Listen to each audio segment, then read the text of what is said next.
Boa noite, pessoal. Boa noite, boa noite. Estão me ouvindo bem aí? Boa noite a todos. Boa noite, senhor. Estamos te ouvindo bem. Então tá. Pessoal, hoje eu vou dar 2 períodos, né? Porque o Gustavo, semana que vem, então, vai pegar esses 2 aí, tá? Então, hoje eu antecipo e semana que vem ele pega os 2. Pessoal, eu vou continuar aqui a Semana de Arte Moderna. Claro, a gente não chegou ainda na Semana de Arte Moderna, mas vocês viram, né, que é a badalação desse ano, por exemplo. Os vestibulares devem encaminhar questões sobre Semana de Arte Moderna. Eu vou pegar um pouquinho antes do ponto em que eu parei, só para dar aquela retomada e depois a gente segue de novo o curso, tá? Qualquer dúvida aí, pessoal, perguntem, tá? Deixa eu pegar aqui minha canetinha. Bom, eu tinha falado para vocês, né, sobre a questão de escolha de um teatro que fosse um teatro marcante, pessoal, não fosse qualquer lugar, qualquer estabelecimento, porque a Semana de Arte Moderna, ela queria ficar eternizada, essa era a ideia, eles tinham essa ideia. Claro que se vai ficar, não vai ficar, é outro papo, mas eles tinham esse desejo. Tanto é verdade que vocês sabem que os teatros, eles têm uma parceria com jornais, então o evento que estiver dando, por exemplo, aqui, estou falando de Porto Alegre, o Teatro São Pedro, está repercutindo na Zero Hora, Correio do Povo, Diário Gaúcho, porque tem essa parceria de propagandear, certo? E aí eles escolheram um teatro que é lindo, maravilhoso, talvez o mais bonito do Brasil, certo? Que é o Teatro Municipal de São Paulo, que era um teatro também, à época bem novo, ele só tinha 11 anos de idade ali, um teatro de contornos neoclássicos, tudo muito chique, muito bonito, e eles pelearam lá para conseguir o aluguel, alugaram durante uma semana, do dia 12 ao dia 18 de fevereiro de 22, é deles, está alocado para a Semana de Arte Moderna.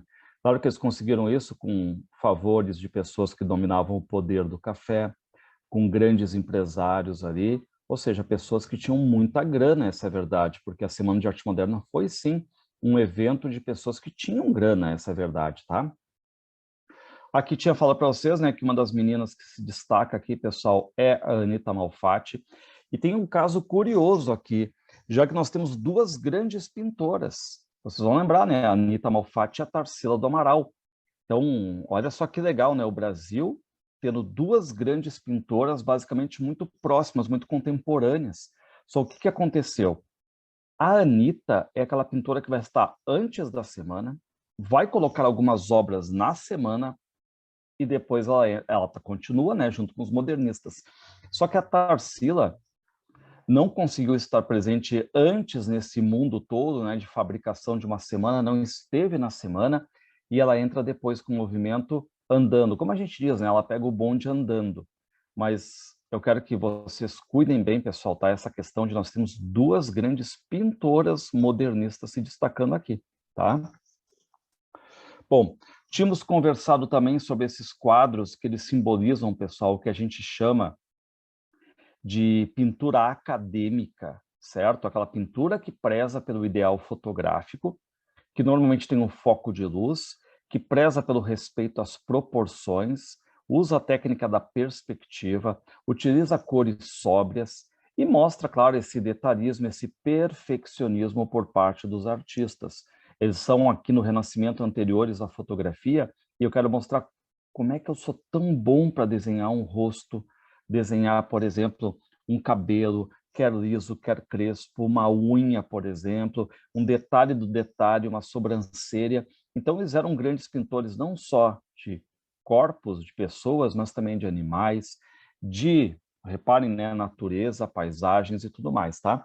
Então, eles aqui, pessoal, eles viram como um modelo essa pintura aqui do Renascimento, porque antes do Renascimento nós tínhamos um conjunto limitado, assim, de tintas, uma coisa muito assim de clara, de gema, umas misturebas, assim, e no Renascimento, vocês têm já a tinta a óleo, a questão da tela, um conjunto maior de tonalidades, a pintura se profissionalizando. Então, vocês podem olhar assim a pintura no decorrer da história do mundo, certo? Desde lá de uma pintura rupestre, uma coisa enfim, nas pedras e tudo mais, mas a pintura ela começa a se profissionalizar mesmo é a partir do Renascimento. Aqui quando nós temos, por exemplo, um gênio como Leonardo da Vinci, todos aqueles, né, os renascentistas, o Leonardo, o Rafael, certo? O Donatello, o Michel, os grandes ali do Renascimento. Muito bem. E aqui, pessoal, começam as vanguardas. Nós tínhamos combinado, né, que com a crise da máquina fotográfica, os pintores, essa nova geração de pintores, ela fica se perguntando, o que eu vou fazer agora, já que a máquina me substitui? E é um tema tão atual, pessoal, tão atual, a máquina substituindo o homem, que vocês sabem disso, né? A gente está vivendo este mundo aí da máquina substituir o homem em várias profissões.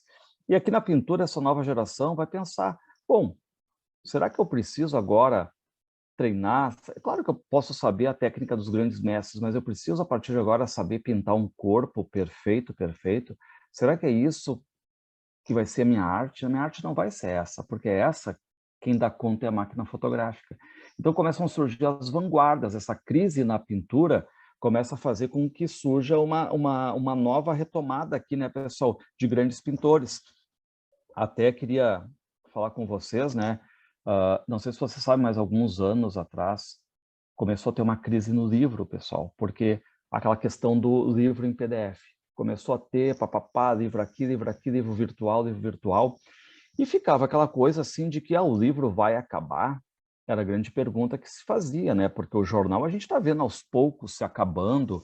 Aqui em Porto Alegre tinha um jornal chamado Sul, que virou só online.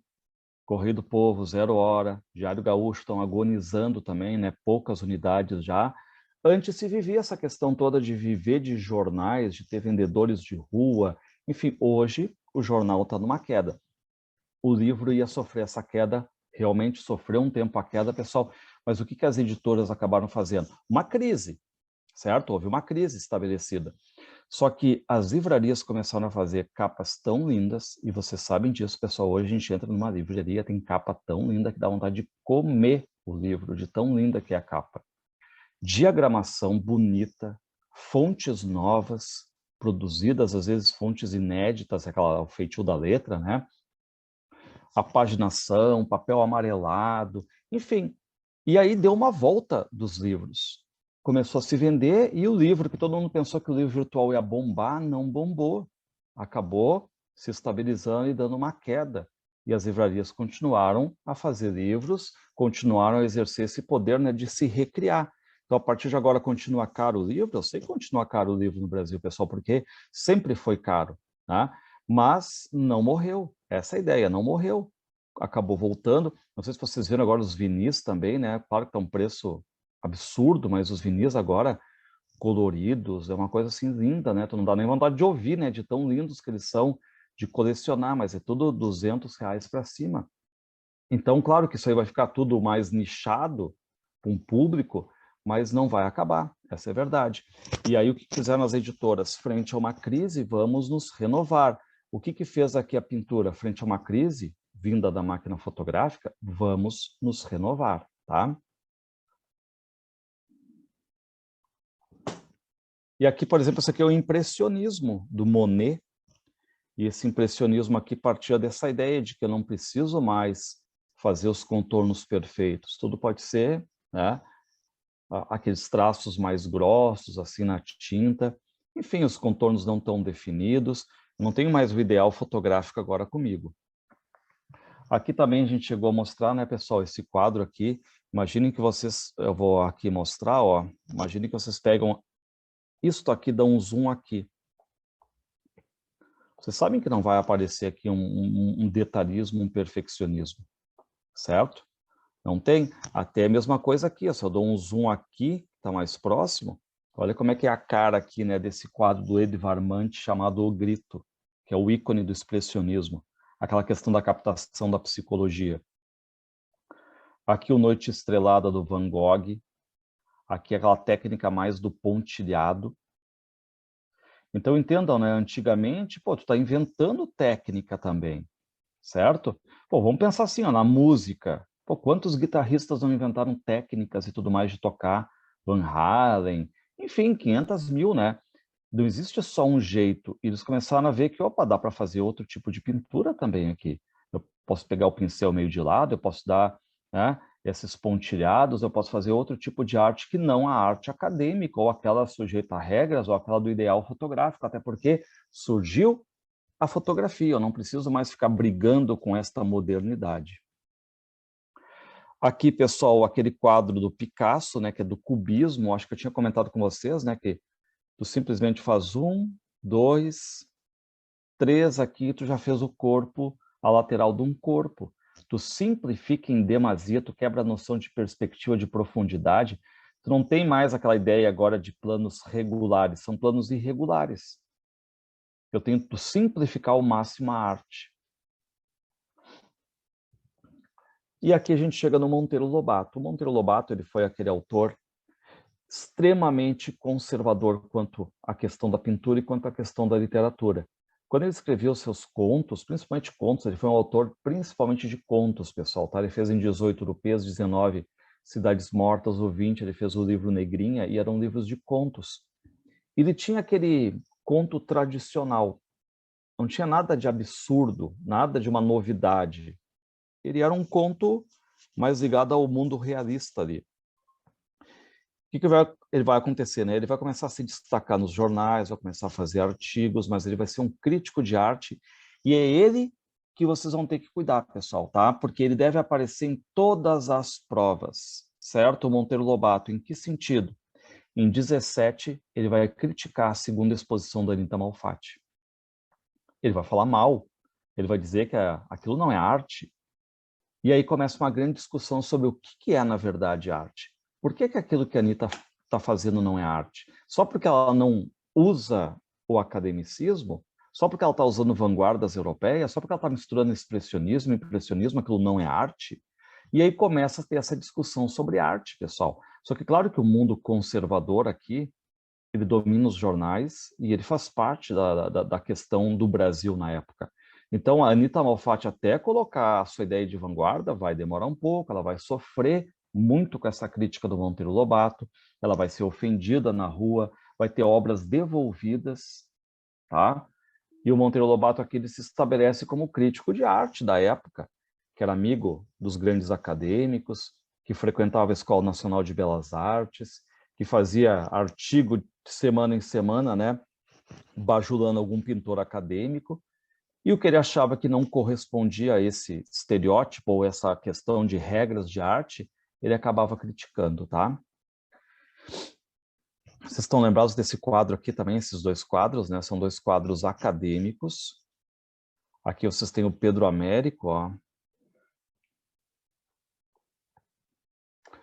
Aquele quadro de homenagem, 100 anos depois da morte do Tiradentes. É feito, então, Tiradentes esquartejado. É uma cena histórica aqui, pessoal, realmente aconteceu. Tiradentes foi enforcado. Por isso que vocês podem ver aqui a corda, né? Aqui está a corda, ó. E depois ele foi esquartejado. E é forte, né? Porque vocês podem ver que tem sangue aqui escorrendo na madeira. Aqui é uma cena bem forte, né? Com a perna dele e tudo mais. Ele foi esquartejado. Então, o que aconteceu aqui é que é um quadro histórico, certo? Um quadro histórico. Não sei se vocês veem aqui no fundo, ó.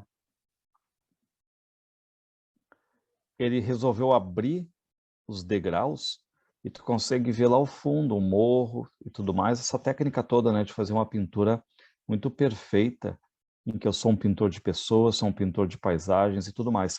E esse quadro ao lado aqui, do Almeida Júnior, chamado Caipira Picando Fumo, em que nós temos aqui a casa dele, né? Simples, aqui uma casa de barro. Nós temos aqui uma madeira desgastada, tá? Então, a simplicidade.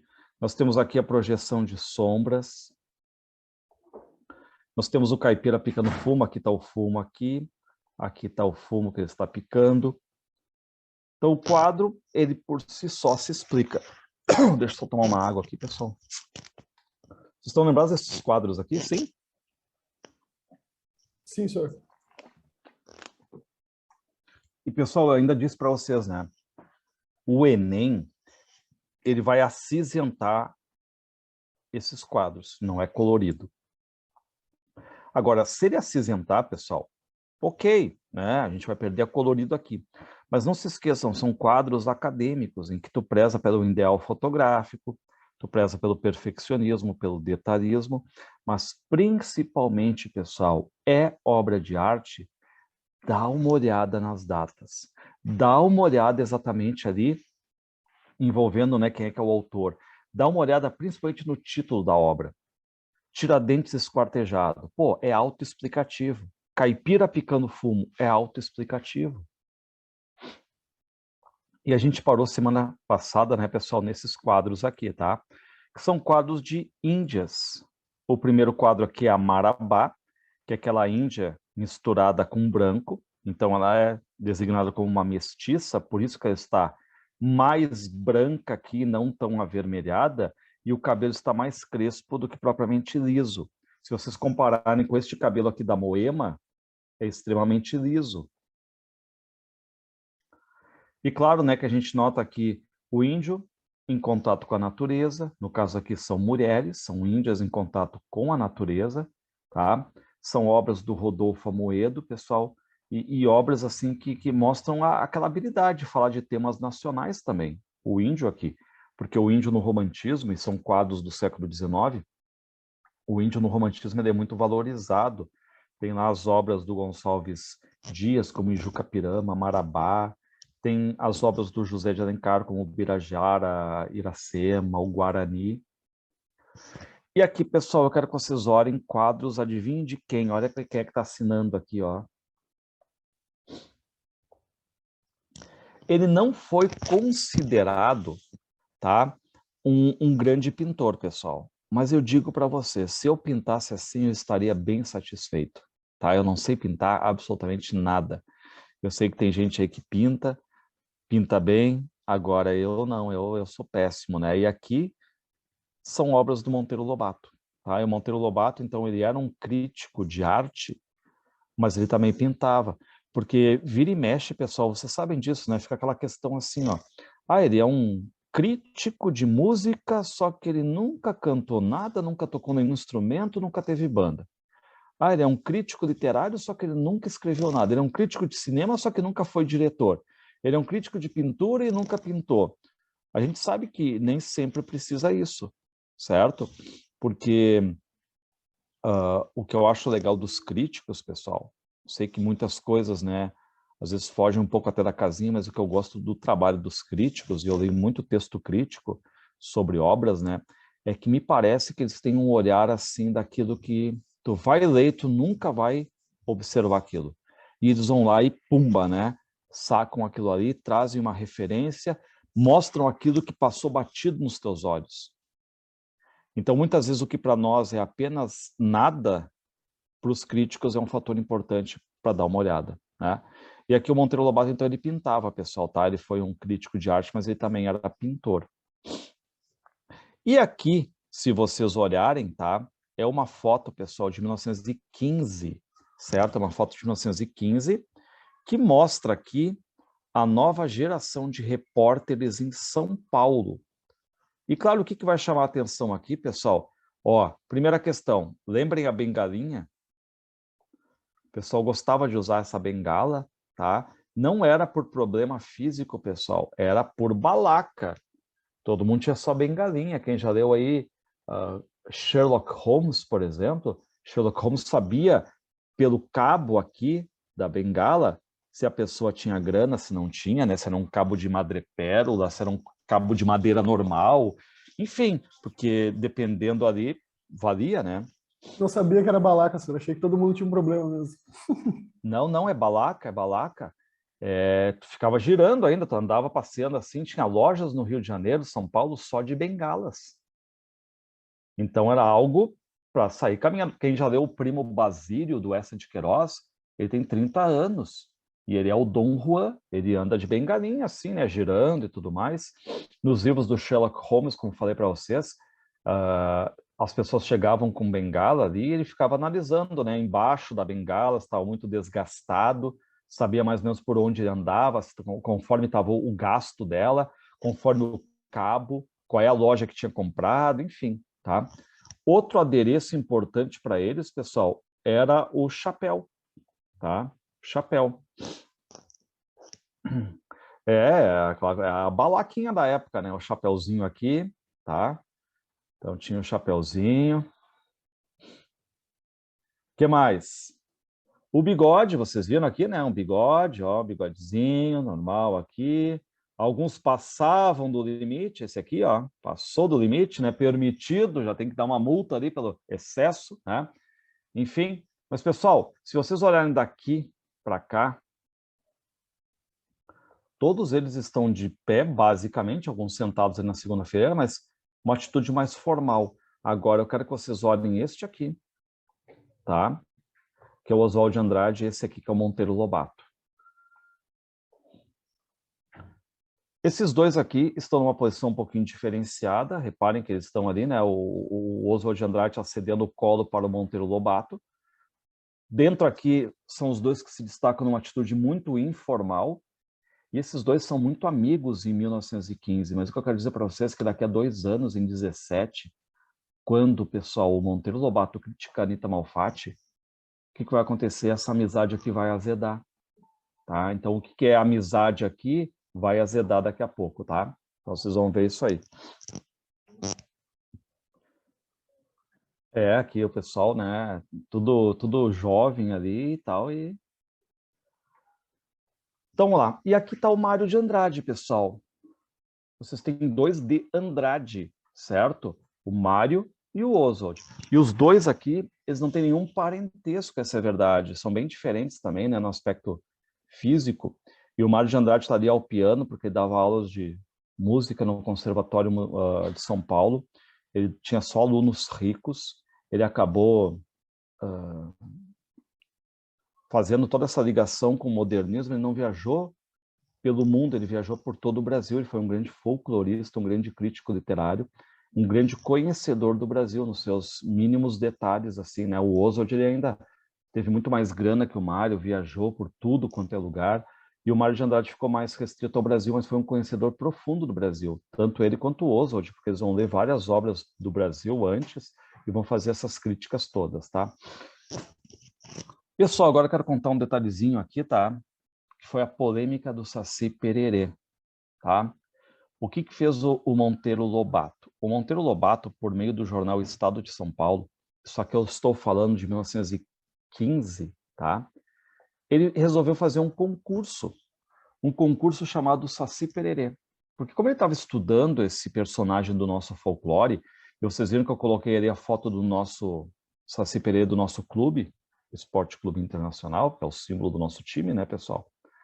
Então, botei aqui, e ele acabou conclamando todos os pintores, pessoal, vocês querem tudo mais, né, pintarem o Saci Pererê? Venham participar do meu concurso. E esse aqui, pessoal, ó, é um Saci Pererê do Monteiro Lobato, tá? Ó, reparem aqui, ó, é nanquim aqui do Monteiro Lobato, ele assinou, tá? O que vai acontecer? A Anita Malfatti, ela se sente, né? Pô, só um pouquinho, eu sou uma pintora, eu também quero expor meu trabalho aqui, eu vou mandar. E ela mandou. Eu sei que vocês talvez não consigam ver bem esse Saci Pererê dela, tá? Mas aqui vocês estão vendo que é tipo um Saci Pererê que surge, assusta o cavalo, que está o cavalo, está quase caindo num penhasco.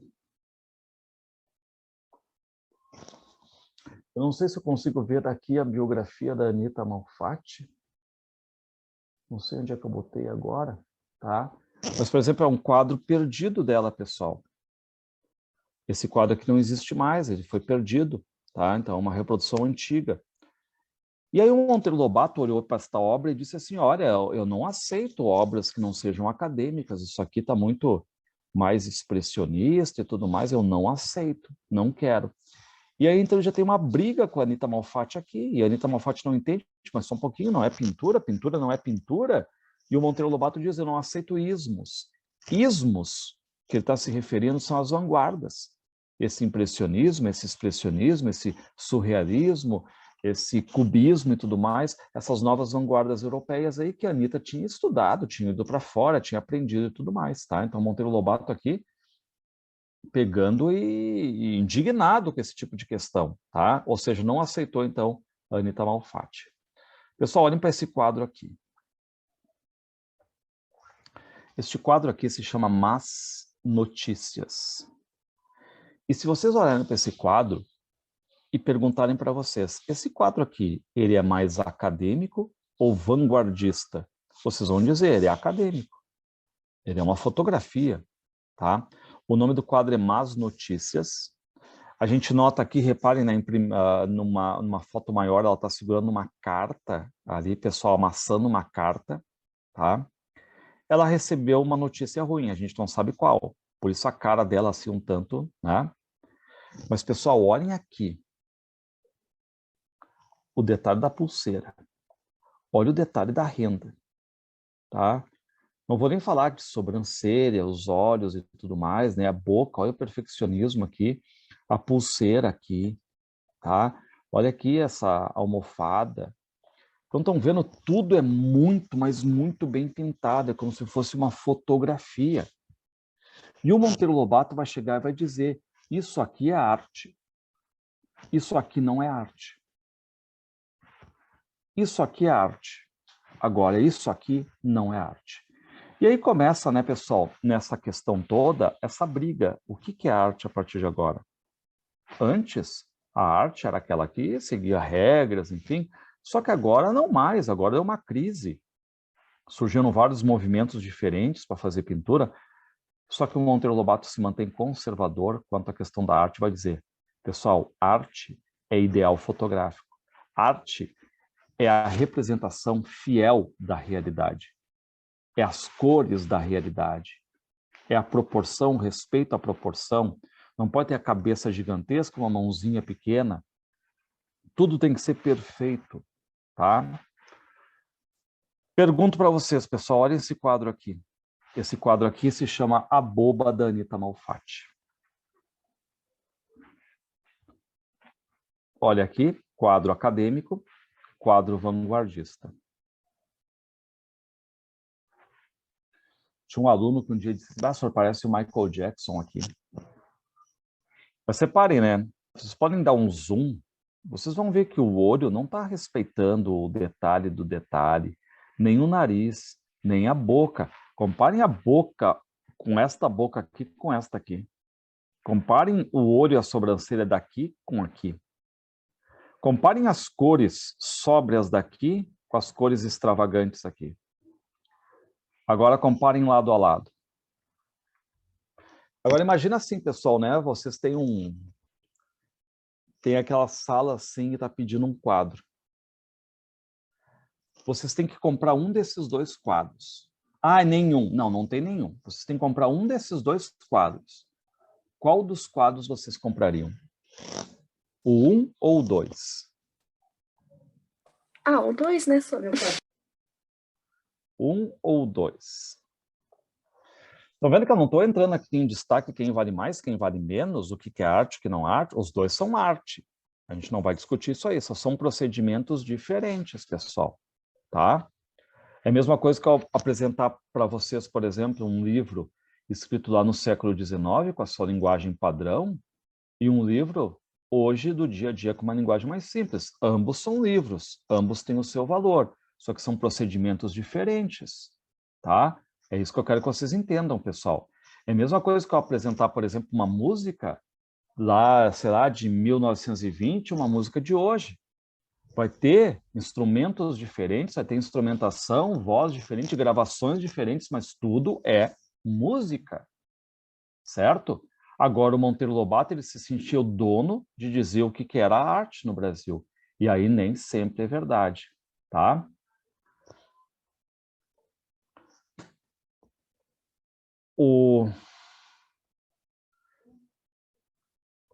Só por curiosidade, tá, pessoal? O número 1, ele hoje vale mais, né? Porque é mais valorizado.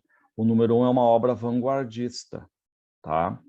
O número 2 é uma obra acadêmica. O número 1 tem as cores mais abertas, por exemplo. O número 2 já é muito mais conservador nas suas cores, mais fechado.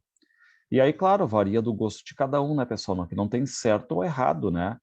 Mas o que eu botei aqui, né? Essa questão toda dos dois quadros, mulheres sentadas, mas o procedimento é totalmente diferente. Se a gente for notar, por exemplo, onde está sentada aquela personagem do Más Notícias. Reparem a almofada, o detalhe. Olha ali a cadeira da outra, né? É simples o procedimento. O que o Monteiro Lobato vai dizer? O Monteiro Lobato vai dizer o seguinte, ora, este quadro aqui se levou quantos meses? 3, 4, 5, 6 meses para pintá-lo. Logo, isso aqui é uma obra que tem que ter o maior respeito. Aqui é uma borradora de tela, ele vai dizer. É uma borradora de tela. Isso é o ponto de vista do Monteiro Lobato, pessoal, certo? O que nós temos que ter em mente é que são composições diferentes, são modos de compor, de pintar de forma totalmente diferente. Ambas as mulheres estão numa posição estática, estão sentadas aqui, tá? Mas o procedimento de pintura é totalmente diferente. Olha aqui as obras da Anita Malfatti, não sei se vocês gostam ou não, tá? Aqui é estudante russa. Por que estudante russa? Por causa dos imigrantes que surgem em São Paulo. Aqui é o farol. Aqui é o violeiro. Aqui é batizado de criança, certo? Festa. Então, são quadros que, de novo, pessoal, se vocês derem um zoom aqui, vocês não vão ver o detalhe, o perfeccionismo. É um outro tipo de composição. Vocês podem até dizer assim, olha, eu noto que é um procedimento mais simples de compor. E eu vou dizer para vocês, sim, mas nem sempre o mais simples significa o de menos valor, muito pelo contrário. Muitas coisas simples funcionam, a gente sabe disso, né? Quem, por exemplo, já ouviu aquela música Para Não Dizer Que Não Falei de Flores, do Geraldo Vandré, ela é feita em 2 acordes, pessoal, e virou um hino, ganhou 2º lugar, mas todo mundo queria 1º lugar. Ninguém está levando em consideração quantos acordes e tudo mais, todo mundo está vendo a potência que foi ela, certo? Aí compara com uma música, sei lá, uma bossa nova, com 30 e tantas notas, por exemplo, uma nota diferente a cada sílaba da palavra, um trabalho enfim, de instrumentação muito maior, mas ninguém está levando isso nesse sentido, né? Porque a gente tem que ver que a arte, ela pode respirar diversas tendências aqui. A gente vai fazer o nosso intervalo, pessoal, e depois a gente volta aqui exatamente com a grande polêmica envolvendo, então, Monteiro Lobato e Anita Malfatti, certo? Já volto daqui a pouquinho. Tá bom, senhor.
Bom, pessoal, voltando aqui.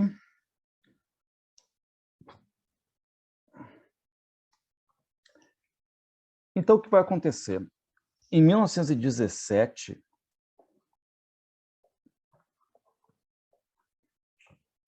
a Anita Malfatti vai fazer a 2ª exposição dela, certo?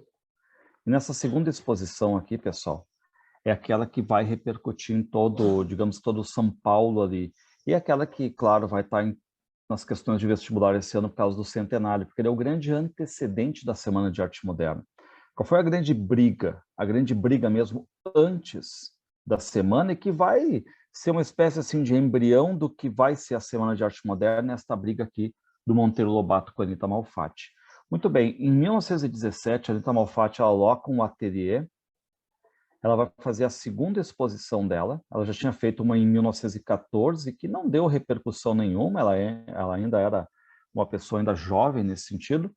Ela faz a segunda exposição, coloca 53 obras, tá? 53 obras aqui. E claro que é uma artista que precisa vender as suas obras. Por quê? Porque ela alugou um ateliê.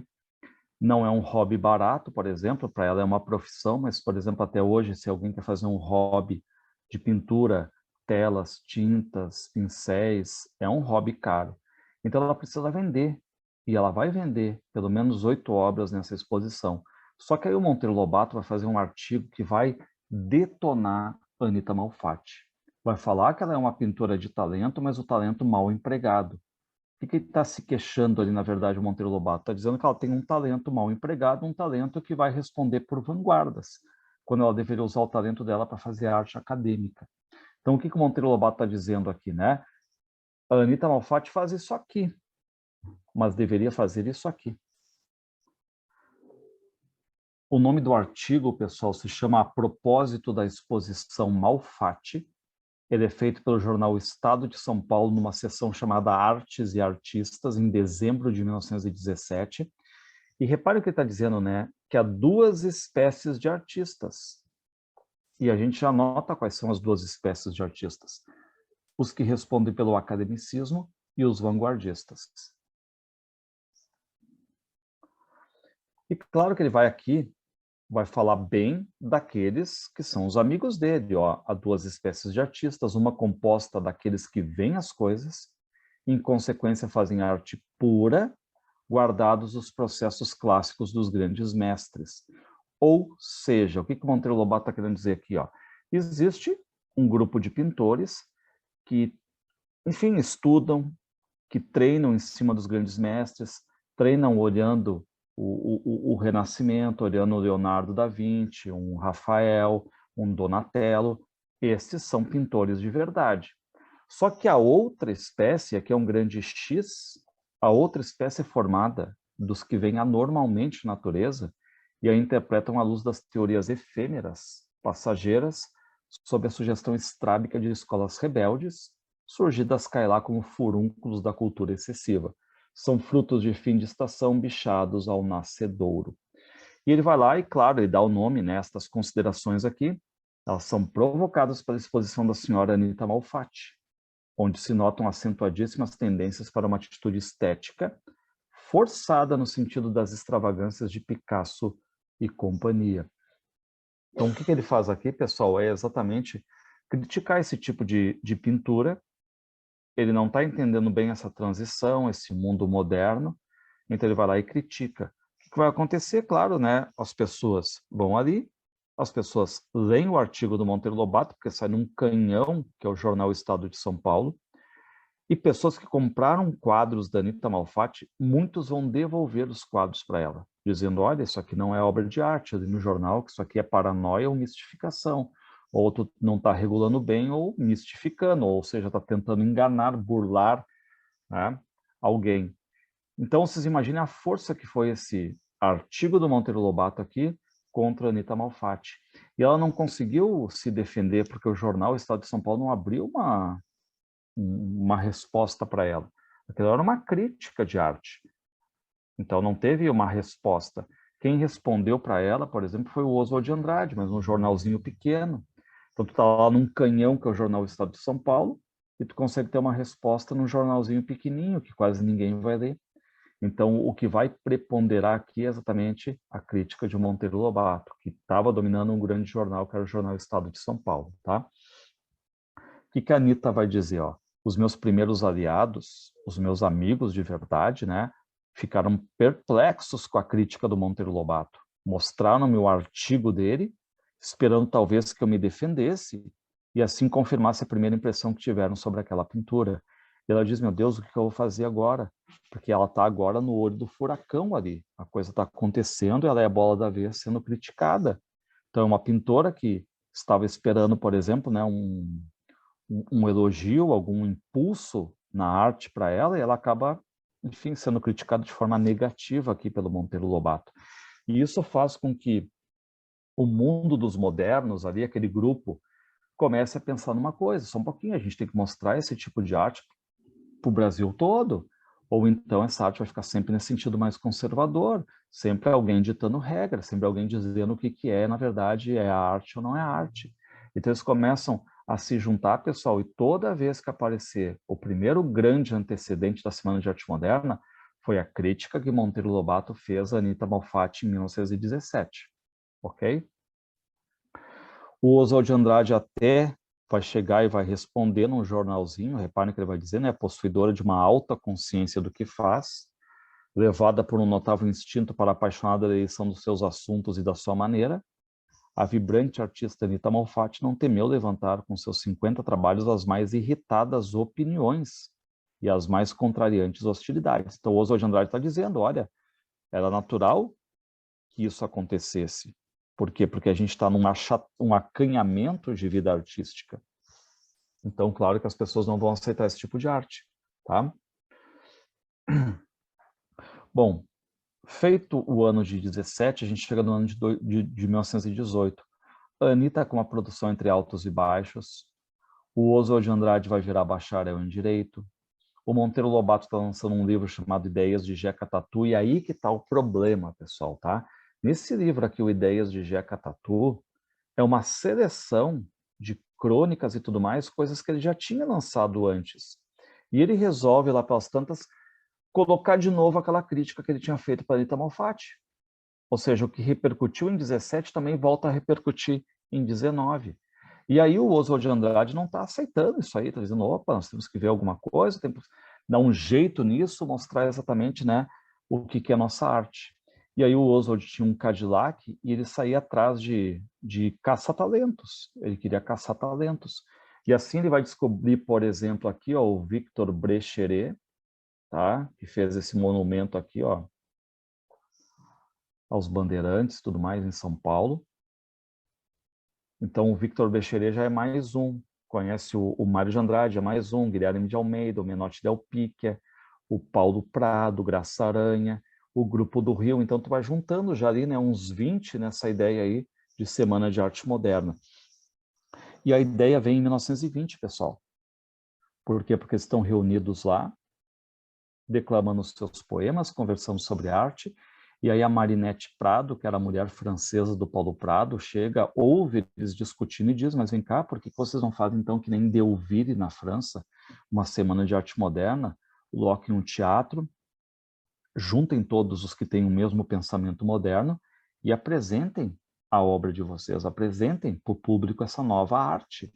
O público vai ter contato, então, com a explicação da própria boca de vocês. E eles decidem, pessoal, quando é que vai ser a Semana de Arte Moderna? Não vai ser em 1920, mas vamos fazer em 1922. Nós temos um ano e pouco aí, ó, para fazer a coisa acontecer. E por que o ano de 22 é escolhido? Porque o centenário da independência ia se dar em 22. Só que para os modernistas era um centenário apenas de independência política e não independência literária ou cultural. Então, o que eles queriam? Um marco zero da independência cultural. Então, por isso, eles escolhem o ano de 22, certo? Bom, feito isso, escolhida a data em 22, sendo que eu estou em 1920, resta a partir de agora juntar todos, produzir alguma coisa para pelo menos apresentar, como isso aqui é a nova arte. Então, eles vão ter aqui o grupo do Rio de Janeiro, ó, que se destaca, por exemplo, o Sérgio Buarque de Holanda, que é o pai do Chico Buarque, do Raízes do Brasil, esse é do grupo do Rio de Janeiro. Aqui, o músico Heitor Villa-Lobos, o Graça Aranha. Então, é aquela cena em que eu estou agora captando, cooptando esse pessoal todo que é mais modernista, ou que tem simpatia pela arte moderna. O que vai acontecer? Eles vão locar, então, o Teatro Municipal, certo? Aqui, reparem, eu recebi, tá aqui, ó, recebi do senhor René Torier a quantia acima de 847 mil réis, correspondente ao aluguel do Teatro Municipal para o espetáculo Semana de Arte Futurista. Não saiu Semana de Arte Moderna, saiu Semana de Arte Futurista, certo?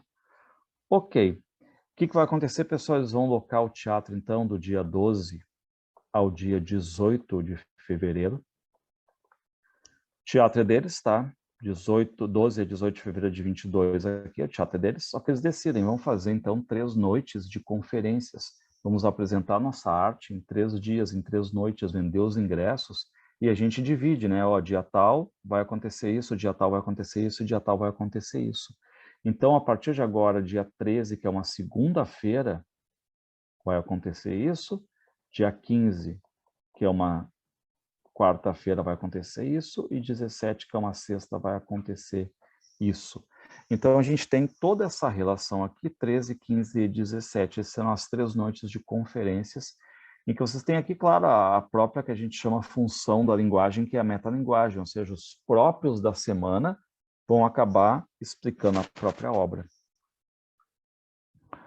Já tínhamos conversado, esse aqui é o Teatro Municipal. Ele aparece, sim, em questões de vestibular, dizendo onde é que foi, né? Foi São Paulo, a cidade moderna ali, a cidade que recebeu imigrantes, automóveis, recebeu eletricidade, recebeu toda a questão, depois de 22, ainda o rádio, telefone, um teatro que surge novinho em folha. E aqui, pessoal, outro detalhe importante, tá? Na Semana de Arte Moderna, nós não tivemos rádio, porque a rádio só surge depois em 22. Não tem TV, que é anos 50, não tem internet. O único veículo de comunicação que vai falar sobre a Semana de Arte Moderna, basicamente, são os jornais. Não teve, só para ter uma ideia, não teve uma foto da Semana de Arte Moderna. A gente não tem nenhuma foto da semana, nada. Então, ela passou meio batida em vários pontos assim, mas os jornais, claro que eles foram lá cobrir. E o que que aparece? Na imprensa da época, vocês vão ver que aparecem tanto opiniões favoráveis à Semana de Arte Moderna, principalmente por parte dos próprios modernistas, que vão falar bem deles próprios, porque eles assinam em alguns jornais menores, utilizam pseudônimos, mas principalmente opiniões contrárias, pessoal. Tá? Então, o que vai prevalecer aqui é a opinião contrária.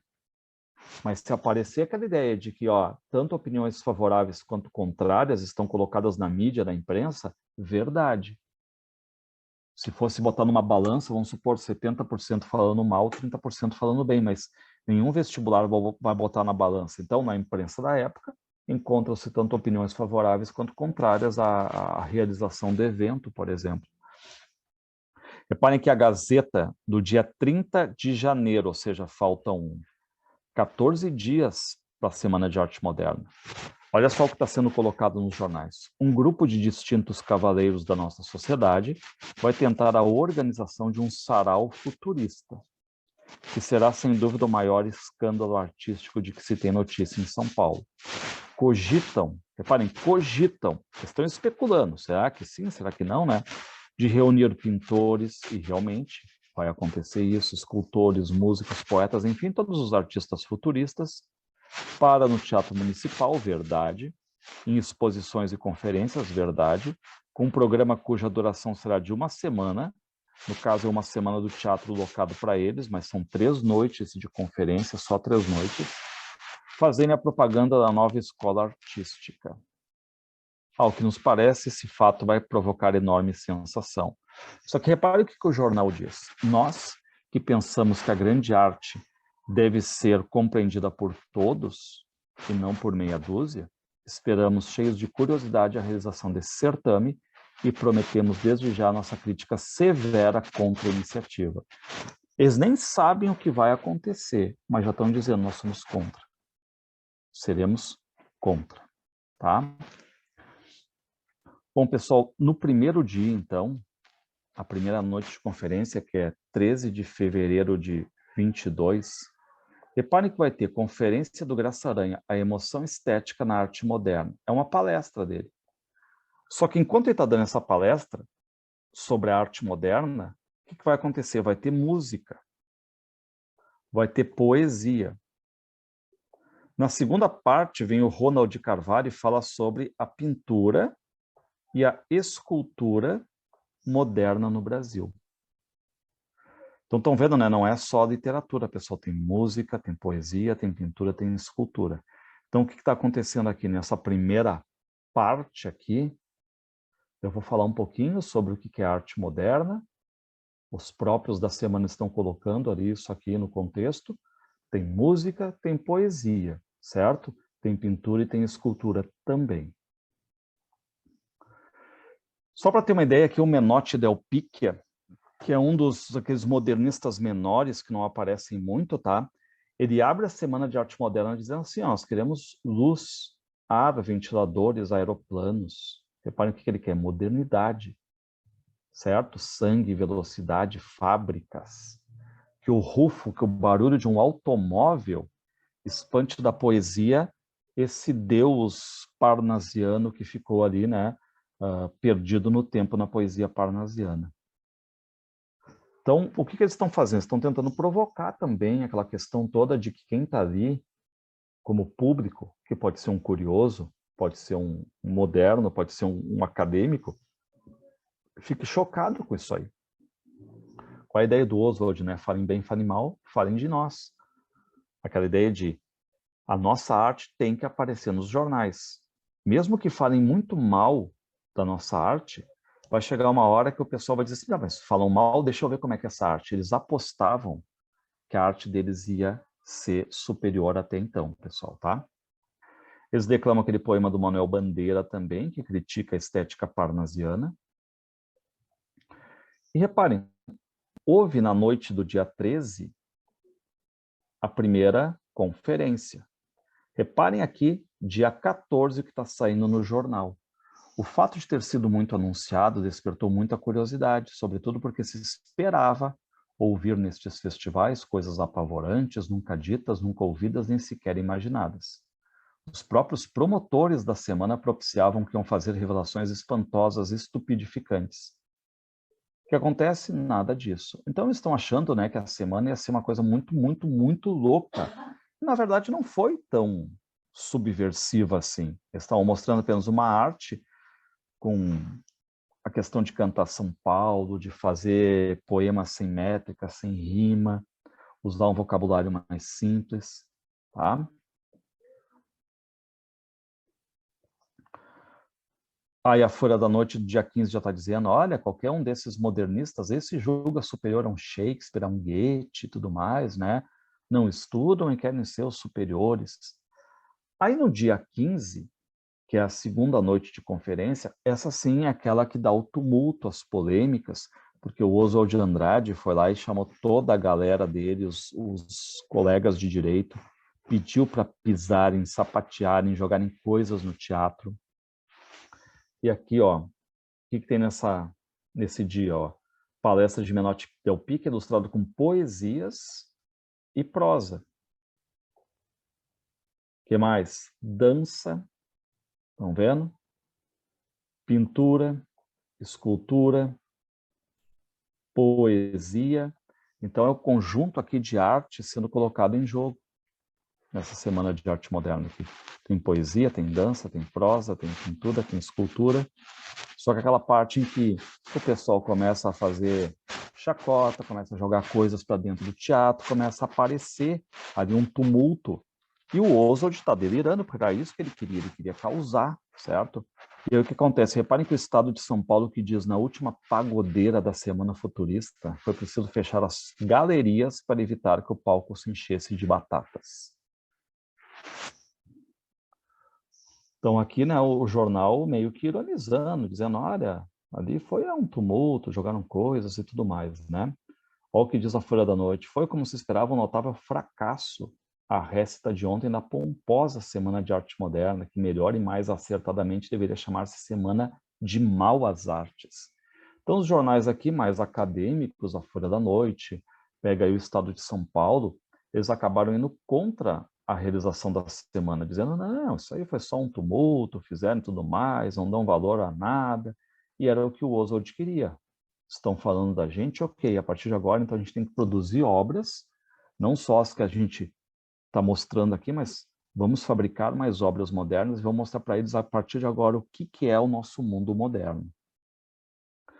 E aqui, pessoal, vocês têm, né, esse terceiro e último festival,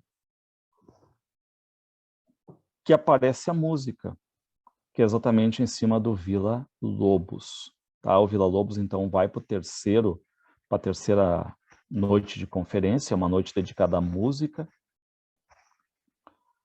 E aqui, só para não dizer que eu não coloquei nenhuma crítica positiva, aqui é uma crítica positiva do Correio Paulistano, que era um jornal que os modernistas estavam ali coordenando, né? Reparem, ó, de um lado, artistas de fama faziam versos, recitavam trechos de prosa, enchiam o ambiente de harmonia, ou seja, os modernos. De outro, os acadêmicos, alguns indivíduos que chegaram a envergonhar o gênero humano por dele conservarem apenas o aspecto, ladravam e cacarejavam. Então, aquele ironizando, né, o público presente na Semana de Arte Moderna, e do outro lado, falando bem sobre a Semana de Arte Moderna. Ó, aqui o Jornal do Comércio vai atacar a semana, dizendo, ó, a Semana de Arte Moderna está para acabar. É pena porque, com franqueza, se do ponto de vista artístico aquilo representa o definitivo fracasso da escola futurista, como o divertimento foi insuperável. Aqui, pessoal, essa aqui é uma foto de 24, não é a foto da Semana de Arte Moderna, é uma foto de 24, tá? Mas ali estão os dois grandes cabeções do movimento, que acima está o Mário de Andrade e abaixo, naquela posição bem informal ali, está o Oswald de Andrade. Alguns modernistas menores aparecendo ali. Aqui vocês têm o Graça Aranha, um grande financiador. Aqui está o Manuel Bandeira, que na semana não pôde ir, né? Essa foto aqui é de 24. Podem ver que a Anita Malfatti não está aqui, mas ela esteve presente na Semana de Arte Moderna. E aqui, pessoal, eu quero marcar aqui umas questõezinhas que acabaram aparecendo no Enem, certo? Reparem só, após estudar na Europa, Anita Malfatti retornou ao Brasil com uma mostra que abalou a cultura nacional do início do século XX. Elogiada por seus mestres na Europa, Anita se considerava pronta para mostrar seu trabalho no Brasil, mas enfrentou as duras críticas de Monteiro Lobato, a gente sabe disso.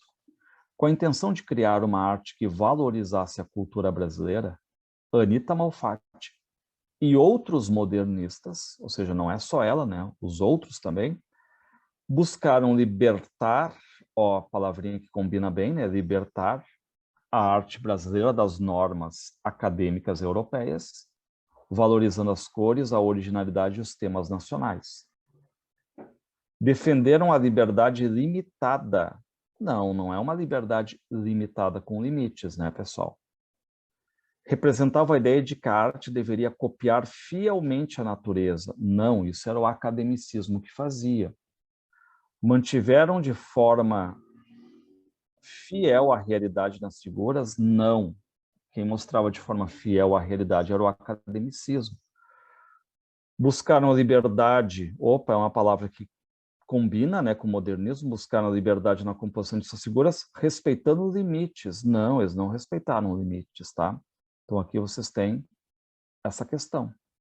Buscaram libertar a arte brasileira das normas acadêmicas europeias, ok, valorizando as cores, a originalidade e os temas brasileiros. Muito bem. Aqui, reparem, né, a gente passou por este artigo do Monteiro Lobato, ó. Sobre a exposição de Anita Malfatti, em 1917, que muito influenciaria a Semana de Arte Moderna, Monteiro Lobato escreveu um artigo intitulado Paranoia ou Mistificação.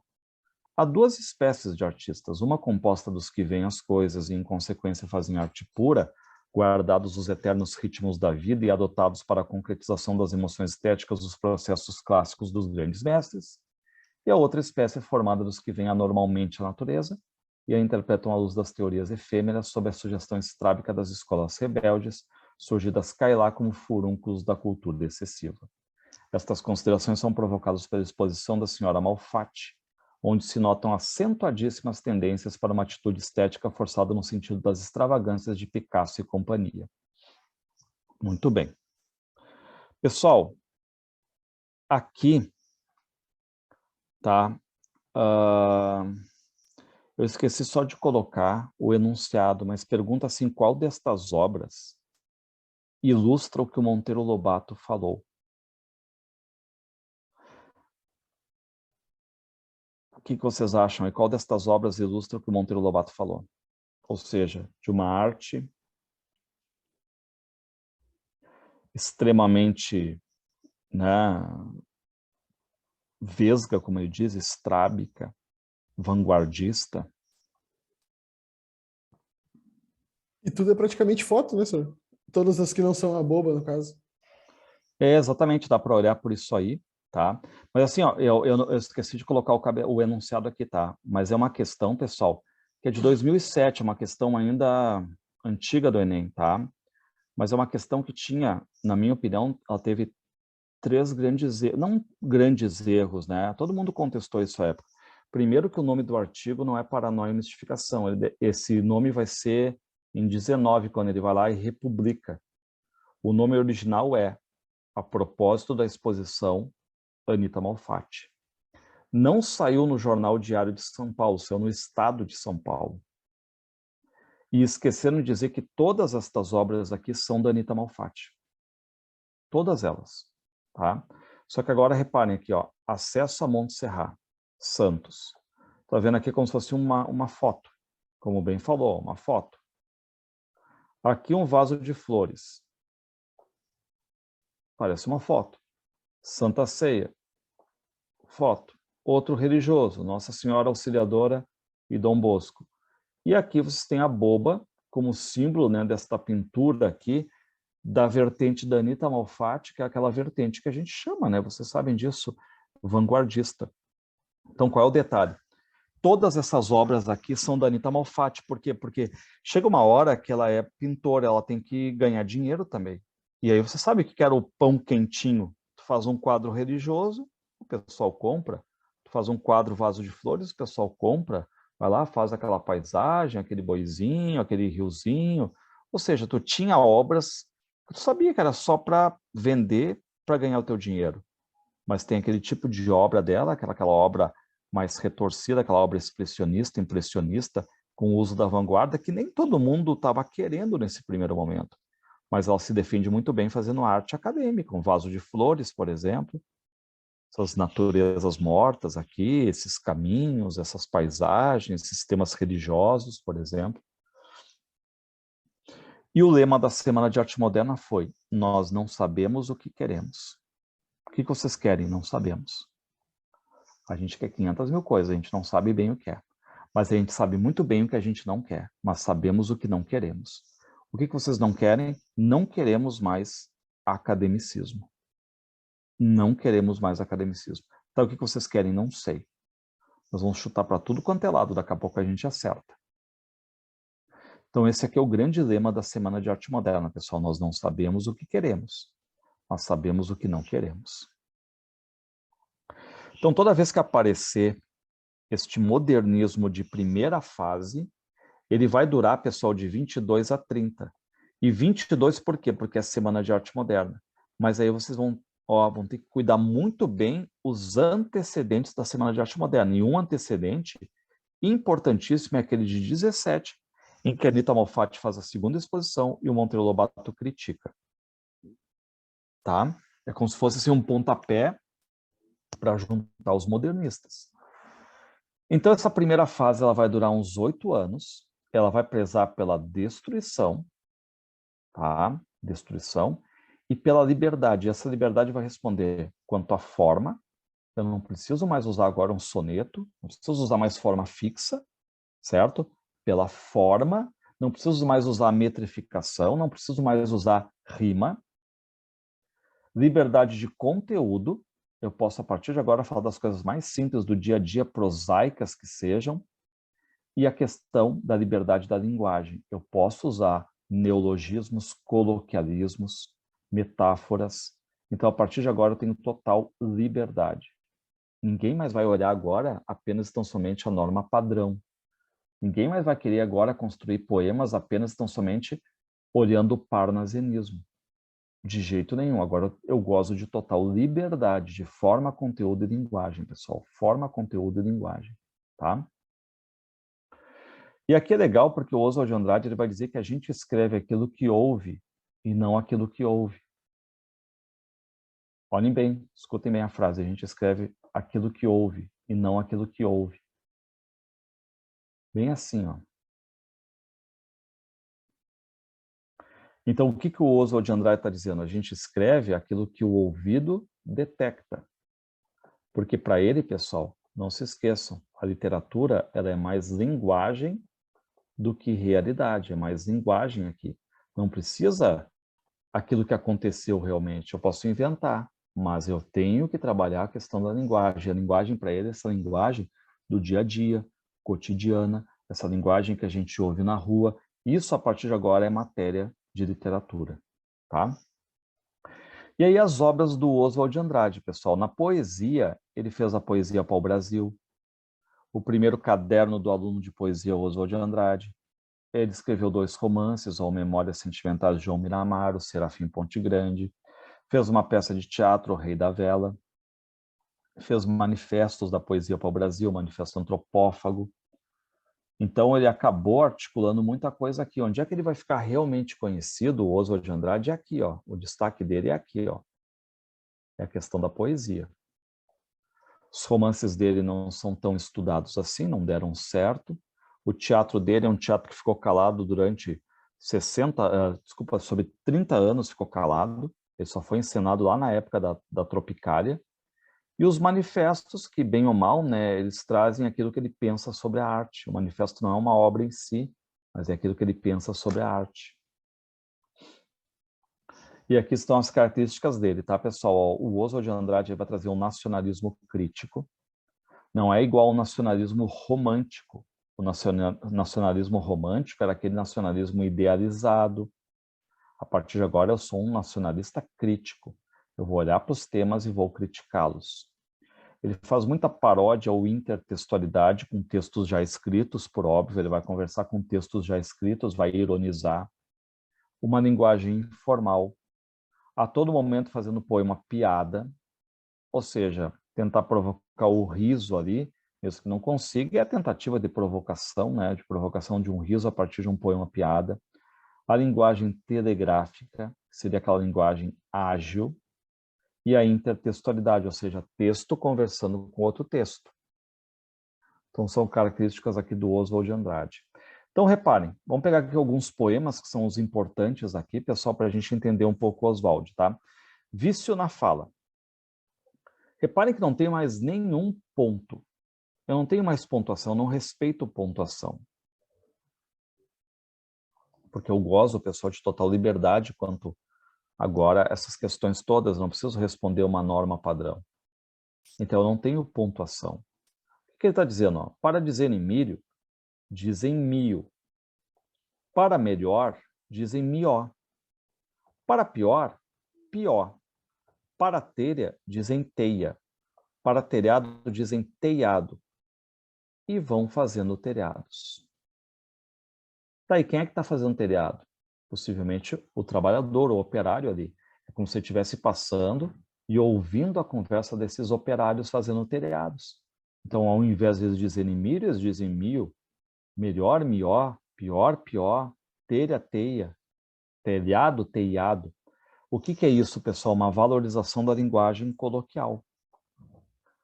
Mesmo que tenha essa vertente meio regionalizada, muitas vezes, que pode dar a entender, né? Pior, mió, mas é uma valorização. Ele pega a linguagem simples do dia a dia, do cotidiano, e coloca como tema principal agora.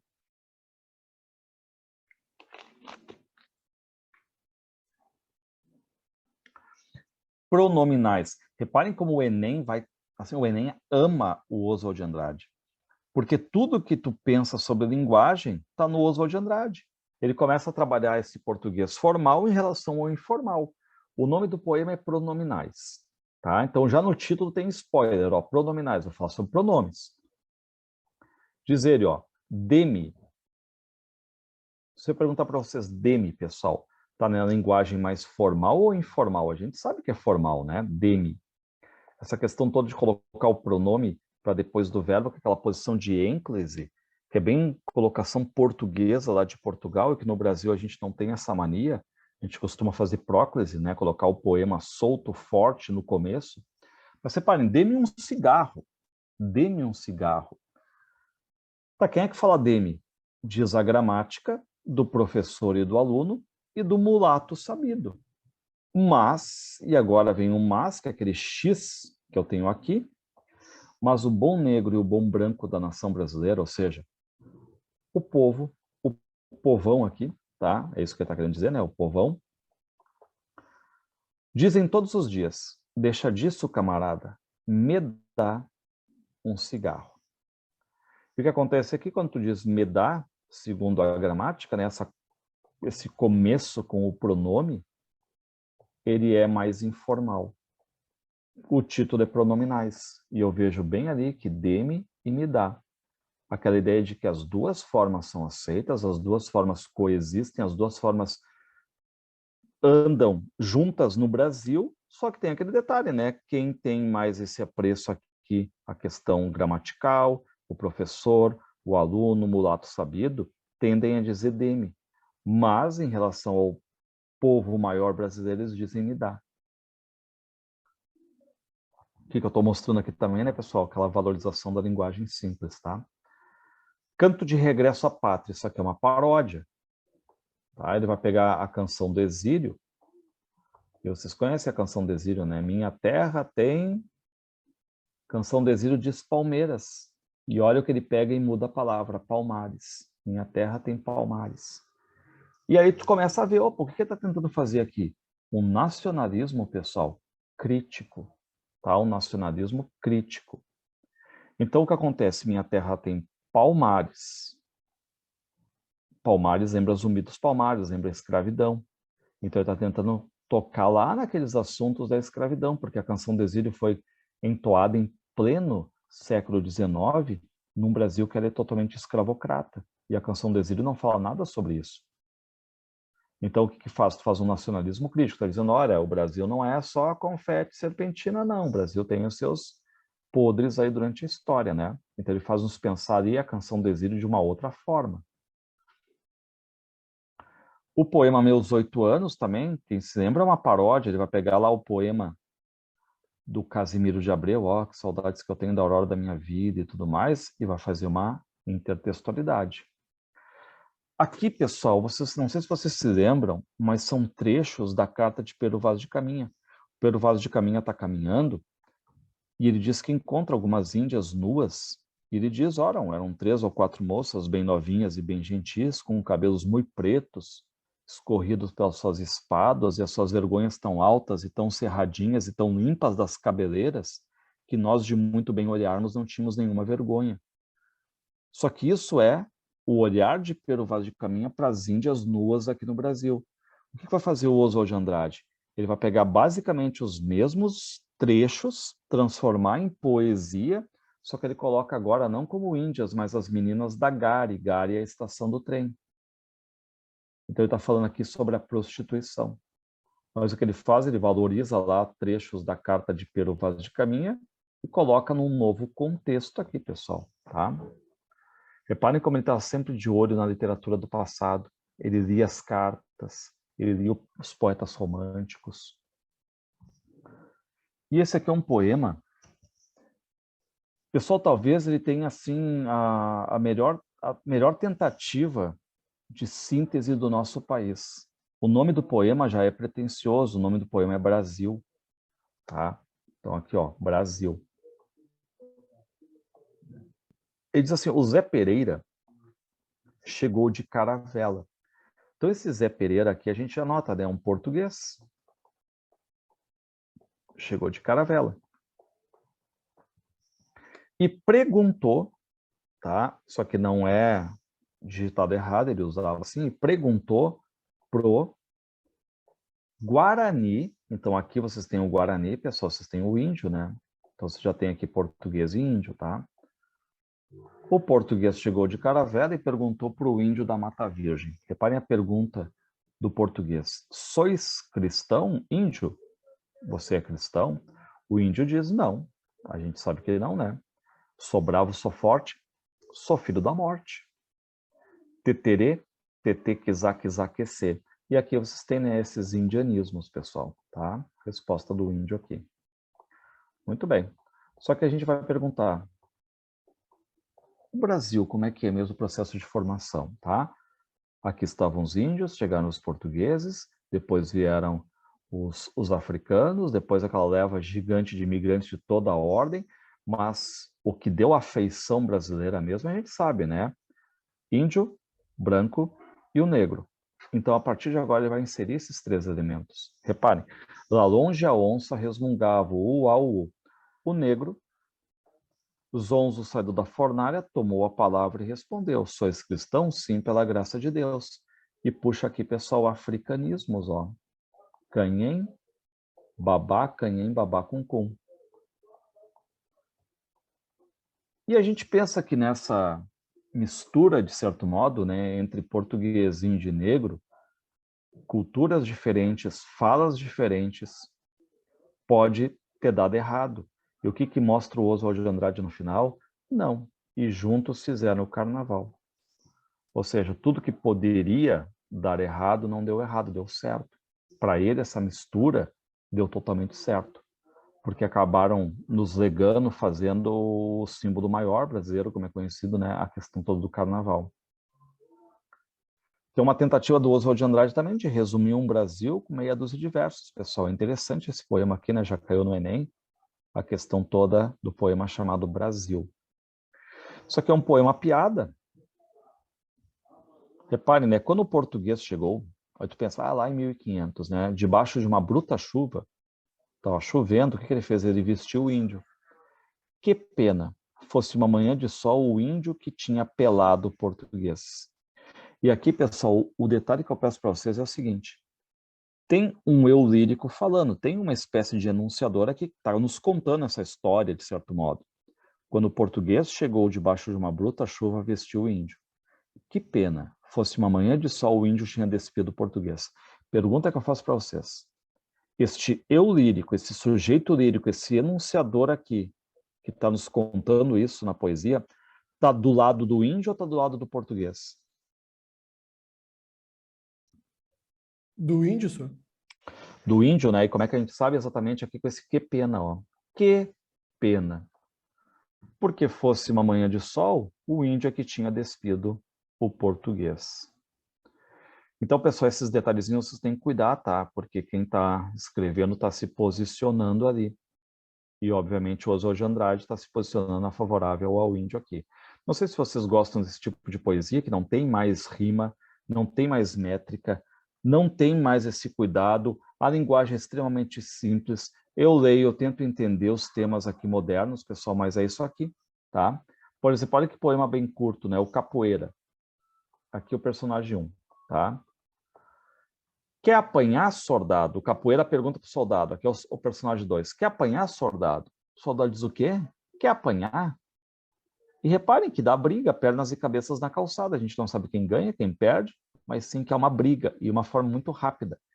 Não tem aqui, pessoal, o quer bonitinho. Não tem aqui o apanhar bonitinho, a vírgula no vocativo, soldado.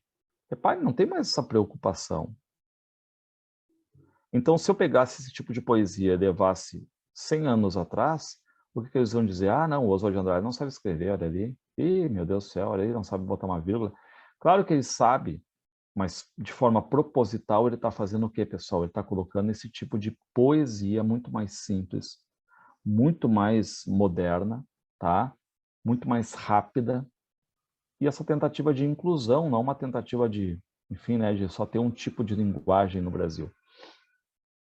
Então a gente para por aqui, pessoal, tá? Semana que vem a gente vai continuar o Oswald, vai pegar o Mário, vai pegar a Tarsila do Amaral como pintora e seguimos nessa questão toda envolvendo aí o que a gente chama de modernismo em diante, tá? Que vai mudando os temas, vai ficando cada vez mais forte também, depois entram os temas sociais muito fortes aí no Romance de 30, por exemplo, com Jorge Amado, Érico Veríssimo, Graciano Ramos, mas é isso aí.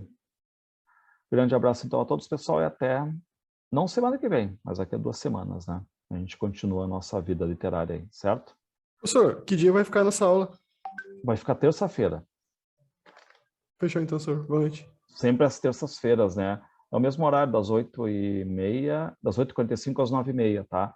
Só essa semana aí agora que o Gustavo não pôde, então eu fiz os 2 para ele, e aí semana que vem ele cobre os 2, e aí na outra é terça-feira sempre. Fechou, senhor. Feito? Boa noite, Então um senhora. abraço, Então, até boa a noite. próxima semana. Até a próxima semana.